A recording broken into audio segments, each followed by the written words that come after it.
Good evening. So I have such a sweet word for you guys, and hopefully it will bring some relief.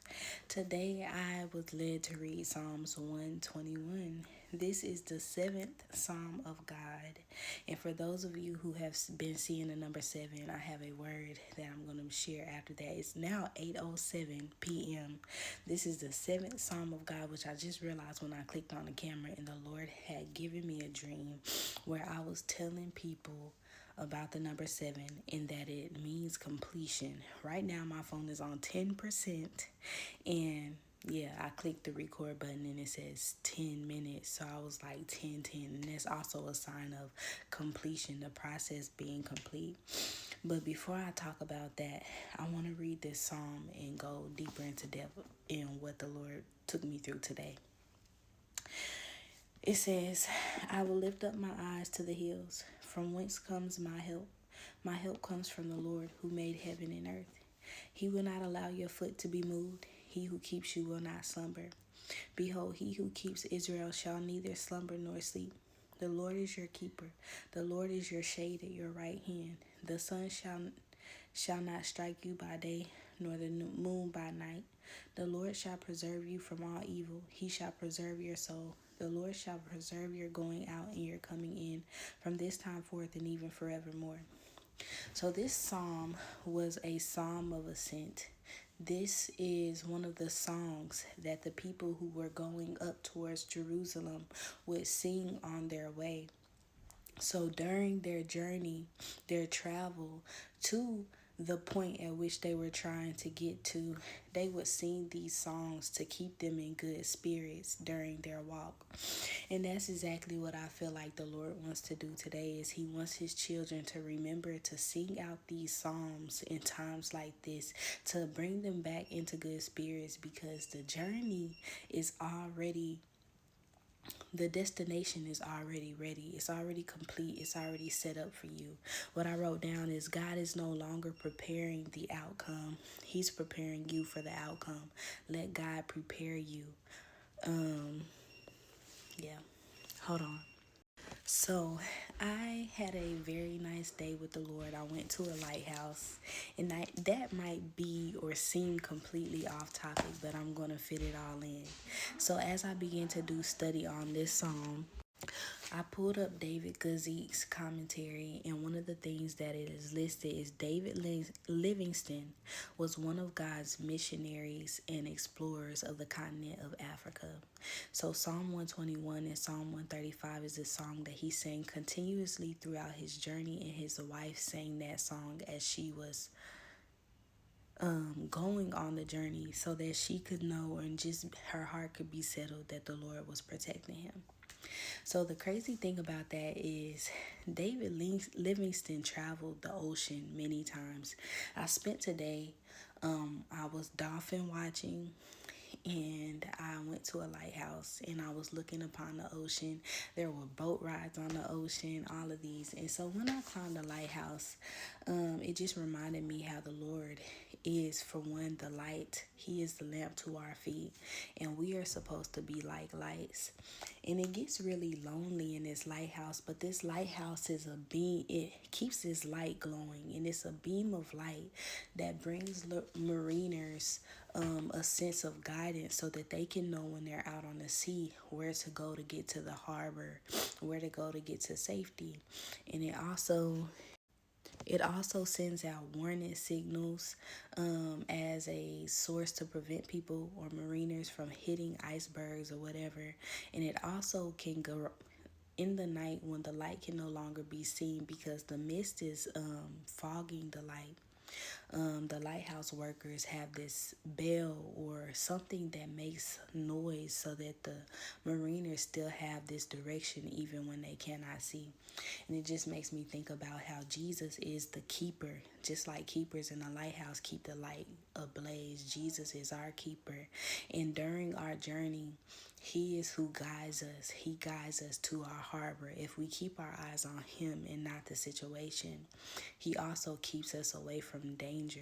He also guides us even when we cannot see. It reminds me of Peter, even when he was out on the water and the water was raging. If Peter kept his eyes on Jesus, he was able to walk and get through it, even in the midst of the craziest, scariest storm.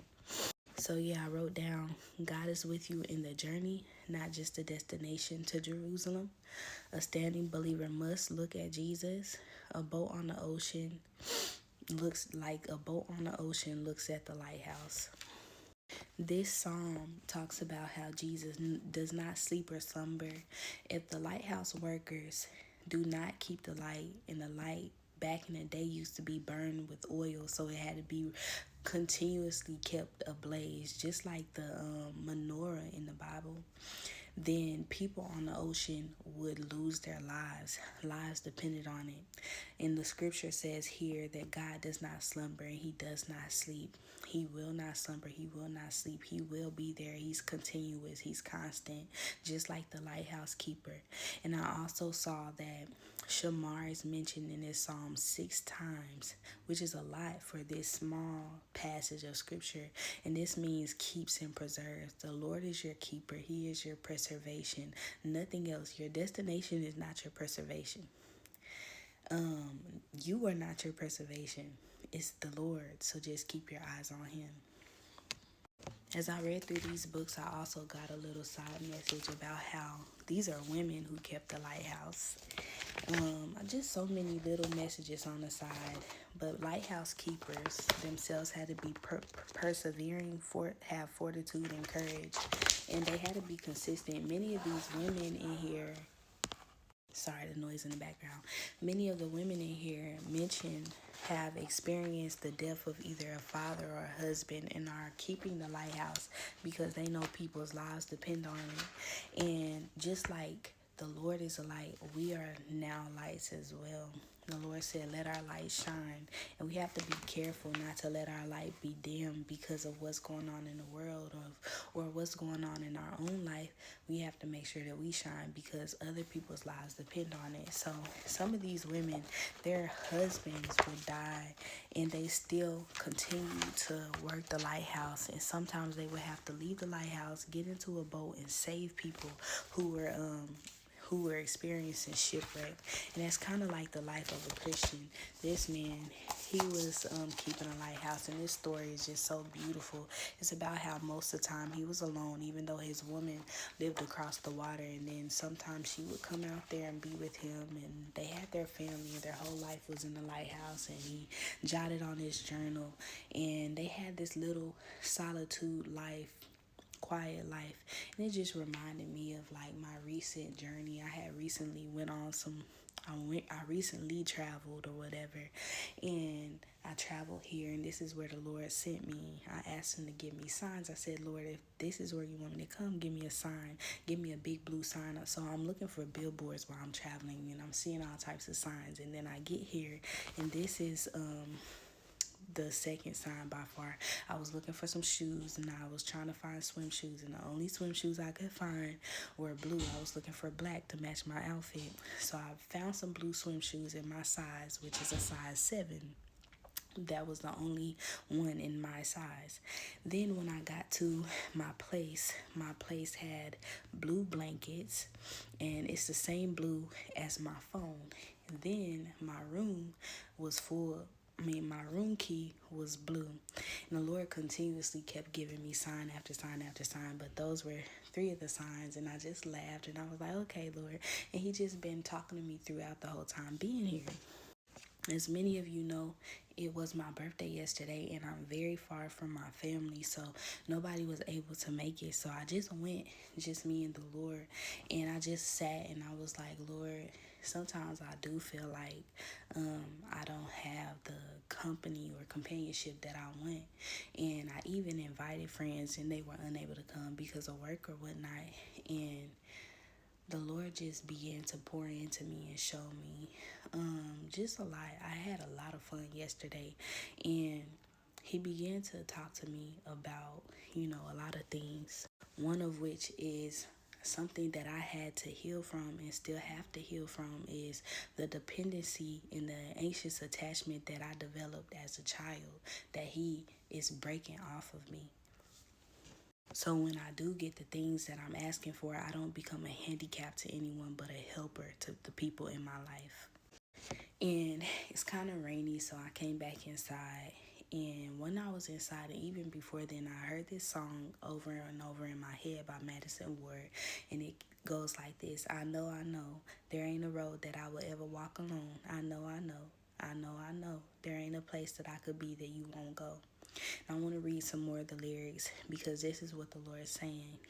So it starts and says, when I'm turned around and when I'm upside down, you help me find my feet and place me right back on the ground. So we got to keep our eyes on him, like Psalms 121 says. Though it's hard to see, like you're out on the ocean, beyond everything, it's taking away my peace. You're the one who gives it back to me. Just like a lighthouse keeper, got to look at him. Even when the night gets cold, even when I feel all alone, I know, there ain't a road that I will ever walk alone. Then it says, all my days of doubt, when I'm down and out, when everything's testing me, just fighting on a losing battleground, moments from defeat before I call retreat. I remember you said to me that you've already won the victory. He's already won the victory. So even when the night gets cold, even when I feel all alone, I know, there ain't a road that I will ever walk alone. I said all that to say, God is with us. He has not took his eyes off of you. He doesn't sleep. He doesn't slumber. Your Jerusalem is prepared, but you are just walking. You're traveling. You're journeying on your way to your Jerusalem. You have already ended the season of wilderness and roughness, and better days are up ahead. Better days are coming.